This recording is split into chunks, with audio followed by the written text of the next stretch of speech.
In Week 16's win over the Philadelphia Eagles, the Washington Commanders proved they can compete with elite teams, while Jayden Daniels emerged as the leader they've been waiting for, turning hope into belief on this episode of Locked On Commanders.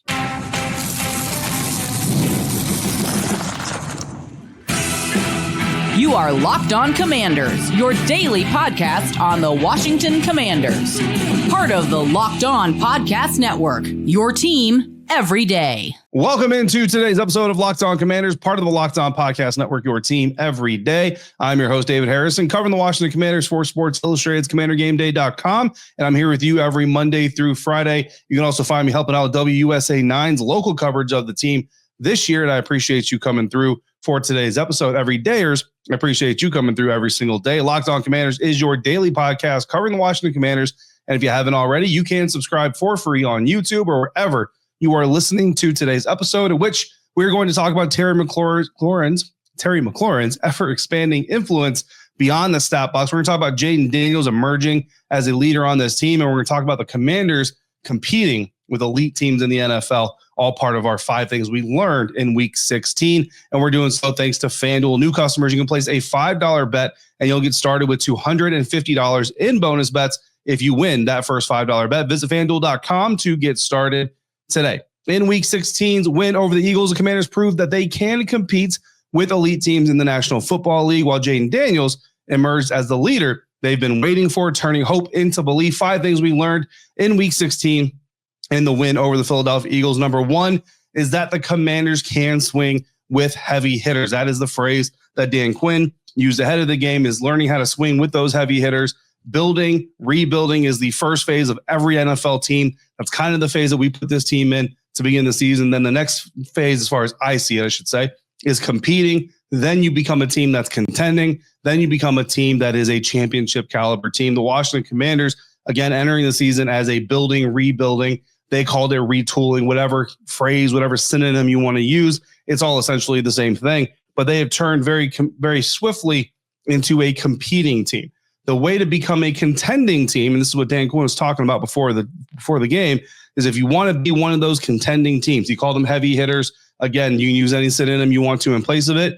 If you want to be one of those teams, you've got to show that you can start beating some of those teams. This Week 16 win over the Philadelphia Eagles is that first step into that realm. It doesn't put them fully square into the realm of being a contending team. They're still a competing team, but it shows that they are starting to grow into a contending team. And then, of course, the next step after that, the hardest step of them all, arguably becoming a championship team. But when you look at what the Washington Commanders have done this year over teams that are, or against teams rather, that are either in playoff contention, expected to be one of the best teams in their conference or whatever, 17-point loss to open the season against the Tampa Bay Buccaneers.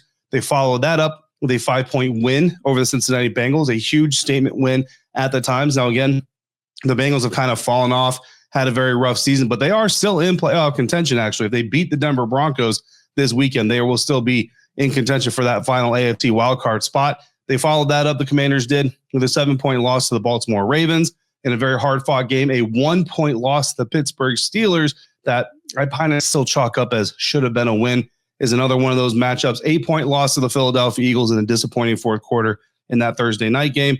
And then, of course, most recently, a 3-point win over the Philadelphia Eagles. So, again, 2 wins in those matchups. You could call it almost 3, should have been 3. A fourth quarter lead against the Philadelphia Eagles could have been 4. The Washington Commanders, again, starting to do things to show the rest of the league that they are entering into that contending atmosphere. And I don't know if they're going to fully insert themselves as a contender this year. Certainly does look like they're going to make it to the playoffs. We'll talk about that here in just a little bit. But they're starting to kind of dip their toe into the contending pool, and it's a lot of fun to watch as you're seeing this team kind of grow right in front of our eyes. 2 games so far this season with wins over teams that had winning records at the time of that game. That is the Chicago Bears. The Bears did have a winning record coming into that week. And, of course, Philadelphia Eagles. Right now, a lot of people would focus on saying the Commanders only have 1 win against a team with a winning record, and that would be the Philadelphia Eagles. But, again, we're talking about contending, not necessarily winning. Once you are winning most of these games, or at least half of these games, then you're fully in that contender realm. Right now, we're just talking about the Commanders competing, which is what they're doing very, very well. The Falcons have a winning record coming into this weekend. So it's an opportunity to get a 3rd win over a team with a winning record the week entering it. second win over a team with a winning record just in general, although that loss, if the Falcons took it, could kind of change the trajectory of that. But bottom line is the Atlanta Falcons currently the leader in the NFC South division, considered arguably the worst division in football, if not the second or third worst division in football. But bottom line is NFC South leading, Atlanta Falcons coming to town. So another opportunity for the Commanders to go out there and swing against a team that is at least has playoff aspirations at this point during the season. That's the first thing that we learned in week 16. Second thing we learned in week 16, Jayden Daniels, quarterback, rookie, offensive rookie of the year, all but secured as far as I'm concerned, is becoming the leader that I would say we on the outside all wanted him to be in the start, thought he would be at the start, but the Washington Commanders team knew he could be, but allowed him to grow into in his own time. Dan Quinn said about Jayden Daniels, quote, Jayden is a full-on leader here as a first-year player, so it's hard to lead early. You have to prove it. You have to be dependable. You got to be responsible and how you can do things, and you have to do what you say you're going to do. End quote. I asked Dan on Monday. No, this was Tuesday. Sorry, on Tuesday, I asked Dan a follow-up to that quote about what Jayden Daniels has done specifically in his role to grow into being that leader. He said, quote, he did it first. He did it by his work first. And then after that, I think the moments in the game, the guys just came to lean on him, trust on him, knowing that he does what he says he is going to do. Not to say that every, game is perfect, but they have a lot of belief in him. And I think belief's a really powerful thing because there's that bridge that goes from the gap that says wanting to win to knowing you're going to win. And that's powerful. And so I think Jayden helped that bridge where you're hopeful you want to we're going to, end quote. And I think very specifically these last 2 weeks, especially, we've all been talking about Jayden's preparation and his ability to come in early and to do the extra things. I actually saw him at one point walking into the bubble by himself to do some extra work while other guys were in special teams meetings and doing their thing. He's like, well, I'm not going to just sit around. I'm going to go out there and get some work done on my own. And that kind of speaks to that. But then also the last 2 weeks, especially as Brian Robinson Jr. struggled against Philadelphia Eagles, two fumbles, 2.4 yards per carry against the New Orleans Saints, a sub 3 yard per carry average as well. As the running game is kind of grinded to a halt here the last 2 weeks, to be honest with you, Jayden Daniels has not only picked it up as a passer and a runner, but really in his decision-making and clutch situations. We talked about the fourth down situations where he's making these calculated risks and doing all these things. And really, it's, again, solidified not only his Rookie of the Year candidacy, it's solidified his record-setting 10th Rookie of the Week award coming after Week 16. But I think it's also part of what makes Dan Quinn a potential Coach of the Year, because remember, Dan Quinn is the one who led this approach. Jayden's not just going to get handed the starting job. Jayden's not going to get a captain's patch on his chest. Jayden's not going to be considered the leader of this team. We're not going to come out here and talk about this guy as a franchise quarterback. He's going to have to earn every single one of those things. Part of it was, as Dan Quinn said, if we were going to have a spirit of competition in this organization, it's got to be everywhere. Nobody comes in and is just handed anything. But at the same time, it's also about protecting Jayden and not making him being the forward-facing face, right? To be a little bit redundant, of the organization right off the bat and put that pressure on him that you've got to be the Doug Williams. You've got to be the Joe Theismann. You've got to be the Mark Rippon. You've got to be this great figure that comes through and carries this organization on your shoulders. That decision by Dan Quinn, I think, is not often talked about, but I think it's incredibly underrated to allow the young quarterback to worry first about being an NFL player, being a quarterback, doing his job before he worries about influencing other people doing their jobs. Because he took that route, because the locker room fully embraced it, because the quarterback fully embraced it, he's been able to grow into his job, grow into his performances, grow as a leader as the season has progressed. I think it's working beautifully. And I hope every other team out there kind of pays attention to that, man, because, not to pile on, but the Chicago Bears kind of did the opposite way, right? Caleb Williams front and center from the beginning, and it has not gone well. And you can just almost kind of sense the weight of the world on his shoulders when you see him play and you watch him talk today. So that's one reason that Dan Quinn should be getting heavy Coach of the Year candidacy consideration. But Dan Quinn's Coach of the Year bid also shines through the Commanders' mental toughness in overcoming 5 turnovers, while running back Austin Eckler's potential return and Washington's playoff hopes keep the stakes high heading into Week 17. That's coming up next on today's episode of Locked On Commanders, part of the Locked On Podcast Network, your team every day. Today's episode is also brought to you in part by FanDuel. The NFL playoffs are almost here. Both the Commanders and the Falcons are vying for positions in the postseason tournament, and it's not too late for you to get on all the regular season action with FanDuel, America's #1 sportsbook. And right now, new customers, you can finish the season strong with $250 in bonus bets if your first $5 bet wins. FanDuel has so many ways for you to pick up a dub this regular season. I love betting on which players are going to score touchdowns and how many points each team is going to score in my same game parlays. It's a lot of fun, adds a little bit of excitement to some games that maybe you otherwise would not be as interested in. And not only can you bet on who's going to win the game, but FanDuel also has bets for passing yards, rushing yards, total points scored, and so much more, including placing a bet on the Washington Commanders versus the Atlanta Falcons game this weekend, where the Commanders are favored right now by 4.5 points. The over-under for total scoring is set to 47.5. So visit FanDuel.com to join today. That's FanDuel.com for your chance at $250 in bonus bets. Make every moment more with FanDuel, an official sportsbook partner of the National Football League.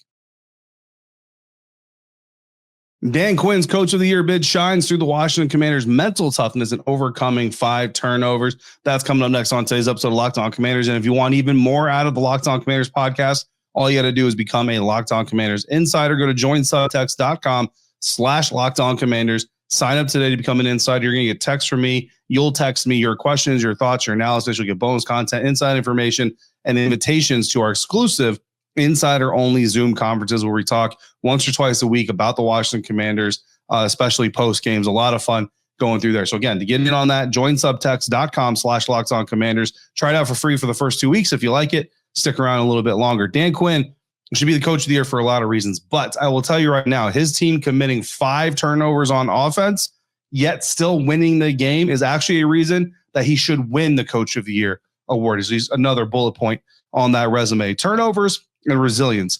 Those two things are often tested by one another, right? You don't get to demonstrate resilience by blowing a team out 46-0.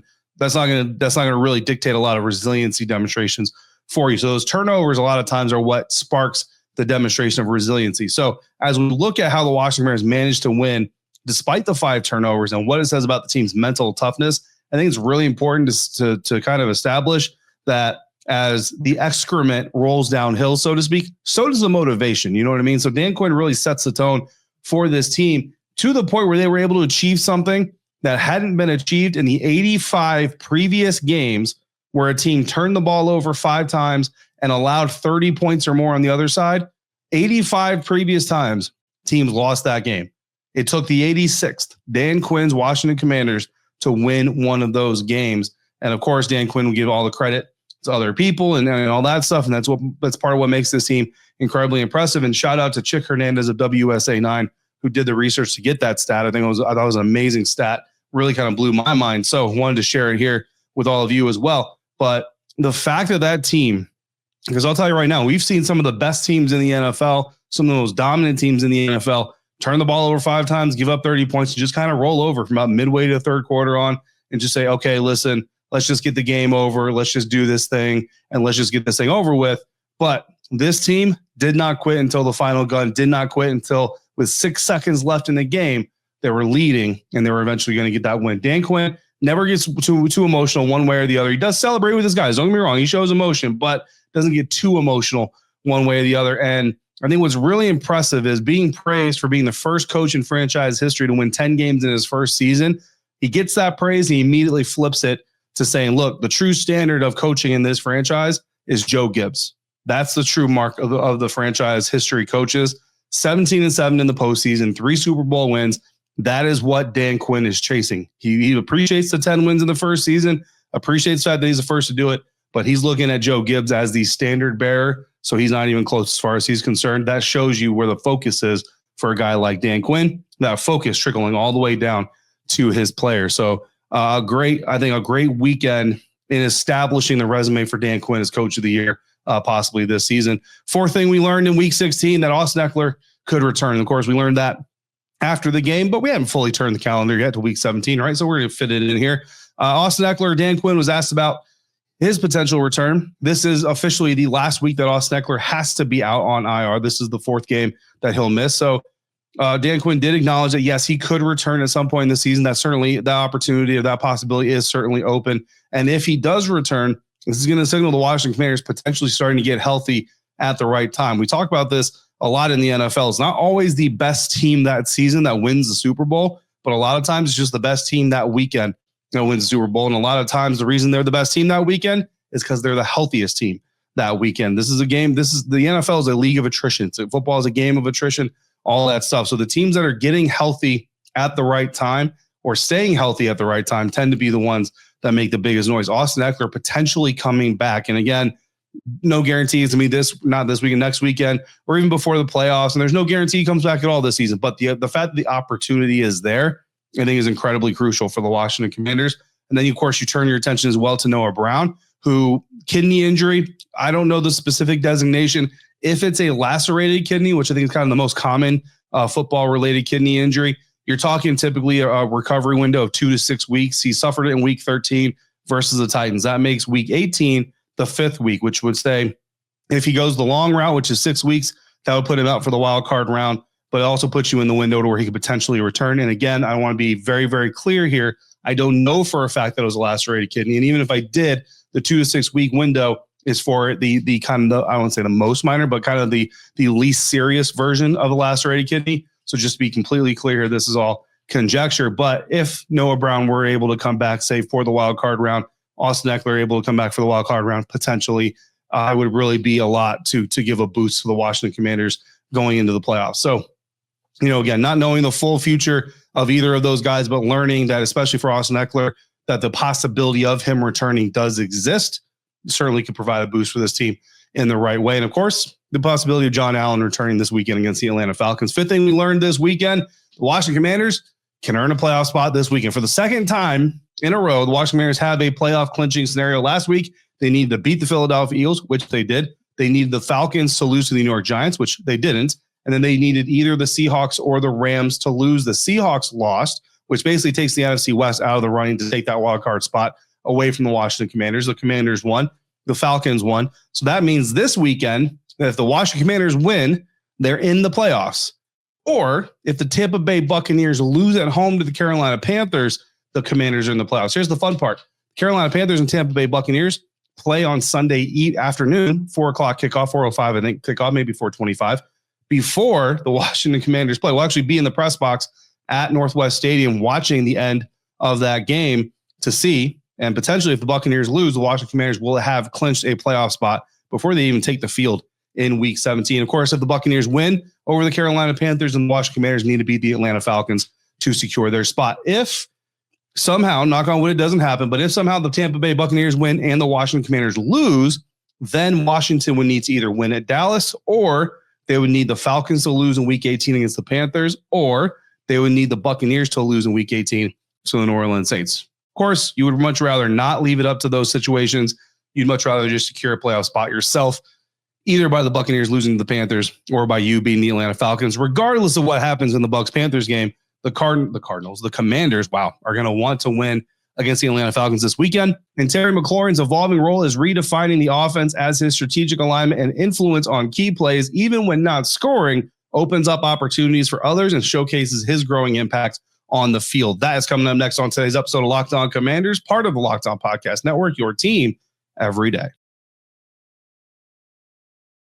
And today's episode of Locked On Commanders is brought to you in part by Prize Picks. Today's episode is sponsored by Prize Picks. If you love watching the game, you're going to love Prize Picks. It's the easiest and the most exciting way to play daily fantasy. Whether it's football, basketball, or any of your favorite sports, Prize Picks makes your holidays bigger and brighter. You can now win up to 1,000 times your money on Prize Picks. Plus, this holiday season, they're giving away $30+ million in rewards during Picksmas and offering 2 free picks in December. And when your picks hit, Prize Picks makes it easy to cash out. You can get your money in as fast as 15 minutes. So download the Prize Pick app today. Use the code LOCKEDONNFL, all lowercase, to get $50 instantly after your first $5 lineup. That's right, $50 instantly when you play your first $5. That's Prize Picks. Run your game. Terry McLaurin's evolving role is helping redefine the Washington Commanders offense, and his strategic alignment is having an influence on key plays, even when he's not the one getting the ball. That is how we're going to wrap up today's episode of Locked On Commanders. Talking about Terry McLaurin, it wasn't that long ago in real time. Feels like a little while ago, but it wasn't that long ago in real time that we were complaining about Cliff Kingsbury in public. We were asking him in the press conferences, hey, dude, what's up with keeping Terry McLaurin in the exact same place over and over again? Why isn't that changing? All of these other things eventually did start to change. In these last 2 weeks specifically, it has changed significantly. Terry McLaurin lined up split wide left against Philadelphia Eagles 61% of the time, which is about 17% less than his season average was just about a month ago. Against the Saints the week before, 56% of his snaps came wide left. So you see Terry McLaurin kind of coming back to that more normal route of a number one wide receiver. A lot of number one wide receivers line up, 50, 60% of the time in the same spot. But typically you have about a 40% snap share where you're in the slot or you're on the other side or you're moving around doing those things. And finally, Cliff Kingsbury has started doing that with Terry McLaurin, and it's really unlocked another level of this offense for the Washington Commanders. And you can see it specifically on Terry McLaurin's touchdown, not just the fact that Terry McLaurin scored, but that actually came on split wide left alignment in his standard alignment. And that play featured him winning with outside leverage against Quinn Mitchell, who did nothing but ensure that Terry McLaurin couldn't win outside leverage against him in week 11, the last time the Philadelphia Eagles faced the Washington Commanders. But because of the new ways that the Washington Commanders have been using Terry McLaurin, the Eagles could not deploy that Bermuda Triangle defense against him the way they did before. So Quinn Mitchell was forced to kind of go head-to-head, one-on-one against McLaurin a little bit more. And here you saw the veteran beat the rookie a little bit better because of that one-on-one matchup. Now, in this touchdown play specifically, he does it by attacking Quinn Mitchell's toes. Mitchell's in the back pedal. Terry McLaurin's running right at his toes, really stresses him, really pushes him inside the numbers towards the middle of the field, giving Jayden Daniels about 30 feet of space from the defender to the sideline to place the ball. So even though Daniels getting pressured on the play, Daniels able to put the ball where only McLaurin can go get it, and you end up with a touchdown. But Terry's assignments and impacts are not just being shown on his own passes. On 3 touchdown passes, not to him, he influenced all 3 of them. Now there's one, the second touchdown to Olamide Zaccheaus, the 40-plus yarder. Terry wasn't on the field for that one. But these other 3 passing touchdowns, you can visibly see Terry McLaurin's impact. On the first touchdown of the game, the passing touchdown, first touchdown, Jamison Crowder, Terry McLaurin lines up wide right, runs a fade route into the back right corner of the end zone. Eagles safety C.J. Gardner-Johnson cheats over to defend McLaurin, breaking inside a slant route or a dig route or whatever, and leaves Crowder wide open in the back of the end zone. What's funny about this play is that McLaurin actually comes over to talk trash to Gardner-Johnson, and perhaps that led to some of the emotions that eventually led to Gardner-Johnson getting ejected, which no hard feelings there. But McLaurin got inadvertently tripped by De'Ami Brown, who also came over to Gardner-Johnson to talk trash. But Gardner-Johnson cheating the way he did underneath, staying inside because he was trying to defend and anticipate Terry McLaurin running an inside breaking route. Lets Jamison Crowder run right by him into the back of the end zone for an easy touchdown pass for Jayden Daniels. Now, the first touchdown pass to Olamide Zaccheaus came on 3rd and 2, but instead of covering the first down sticks here, Cooper DeJean latches onto Terry McLaurin in the flat. Because of that, Olamide Zaccheaus leaks him behind him, gets open for the score near the front end of the end zone, right down the throwing lane that Cooper DeJean should have been in if he was playing the sticks and playing off of Terry McLaurin a little bit instead of playing right on his hip, trying to prevent him from even getting the ball. So that's where you use their obsession with denying Terry McLaurin the ball to set up something behind the defender. Beautiful design, beautiful execution, gets touchdown. Again, the second touchdown to Olamide Zaccheaus, Terry wasn't on the field, but then the game winner, safety Reed Blankenship is playing part of a 2-high zone safety defense from high alignment. And the other safety, if you look at the opposite side of the field, he takes inside leverage, inside the hashes. However, Blankenship on the side that Terry McLaurin is on stays wide to where both Terry McLaurin and Zach Ertz are running their routes. And it's right behind the space where Daniels eventually delivers the ball to Jamison Crowder. Now, the Eagles are in zone in the middle, and linebacker Zach Vaughn was trying to pass Jamison Crowder off to Blankenship, just like Nakobe Dean did on the other side of the formation with Brian Robinson to safety Tristan McCollum. But because Reed Blankenship wasn't there inside, because he was cheating outside to where Terry and Zach Ertz lined up, he's not there. The ball is there instead, and Jamison Crowder comes up with the passes. It's incredibly impressive because Jayden Daniels actually reads that there's going to be a bad handoff between Zach Vaughn and Reed Blankenship before the bad handoff actually even fully takes place. Jayden Daniels already throwing the ball to where Reed Blankenship is supposed to be. Doing that in real time. I know they practiced it, so it's like, hey, if this happens or if that happens, if that happens, that happens. I understand that, but the fact that you're still able to see it, deliver it, trigger it in real time, incredibly impressive, incredible anticipation on that throw as well. So you see Terry McLaurin having a direct impact on the Philadelphia Eagles defense, leading to some other opportunities for other receivers. Of course, not to take away from those receivers, not to take away from Jayden, but just to show and illustrate the impact that Terry McLaurin really, really has. And the impact that Terry McLaurin is hopefully going to have this weekend, against the Atlanta Falcons. In our next episode, Aaron Freeman of Locked On Falcons comes through for Crossover Thursday, so make sure you're coming back for that. In the meantime, if you got questions or comments, all you got to do is text me to do that. All you got to do is become a Locked On Commanders Insider. Go to joinsubtext.com/LockedOnCommanders and do that today. For your next listen, check out the Locked On NFL podcast. Madman Tyler Rowland kicks you off in the morning, and then in the afternoon, you get some real NFL talk with Tony Wiggins. It's the all-new Locked On NFL, and it's twice per day. As always, thank you for making Locked On Commanders your first listen of the day, every day. Every dayers, thanks for coming through every single day. Until we speak again, if you're out and about, please be safe, be kind. Merry Christmas to those of you who celebrate, and I'll see you next time for another episode of Locked On Commanders, part of the Locked On Podcast Network, your team every day.